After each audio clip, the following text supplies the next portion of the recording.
Hello everyone मोर आउ गोटे नुआ मिनी ब्लॉग को आपण मानकु ढेर सारा स्वागत। तो आज सकाळु मु मोर नित्यकर्म सब सारी हस्बैंड को ब्रेकफास्ट रे क्षीर सहित ब्रेड दे देथिली। से खाई पी के बाहरी पड़थिले ऑफिस। तापरे एबे जेहेतु मो भाई रो कॉलेज छुट्टी अछि सेति पई से एबे हम घरे अछि। तो तार मोर मिसी के जाइथिलु परिबा आनिबा पई। आ परिबा आनिबा दायित्व सब बेले बाबांकर थाए, किंतु से एबे नाहांती गां को जाइछन्ती, सेति पई सब मते करबा पई पडुछि। आ आमे दी जण ब्रेकफास्ट करिनथुलु तो बाहरे डोसा खाई की घर को आसिलु। आ हम आकागटी पाखा 3-4 दिन हो खराब हो जाइथिला, माने पानी बहुत ही स्लो आसुथिला। तो हस्बैंड डाकी देथिले सजाड़िबा पई।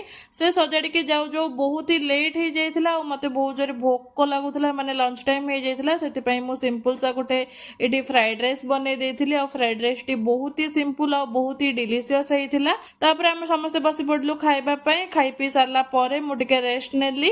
तापरे संध्या रे मु बनेइथिली मो भाई पई और मो पई मैगी। मैगी आमे दी जण बसी की एन्जॉय करलु। आउ आमे बहुत सारा कथा हेलु। आउ हाँ सांग माने आपण मानकु जदी मोर एमिति मिनी ब्लॉग देखिबा पई भल लागुथाय ताहाले मो चैनल को निहाती सब्सक्राइब कर देबे। आज पई एतिकी। जय जगन्नाथ।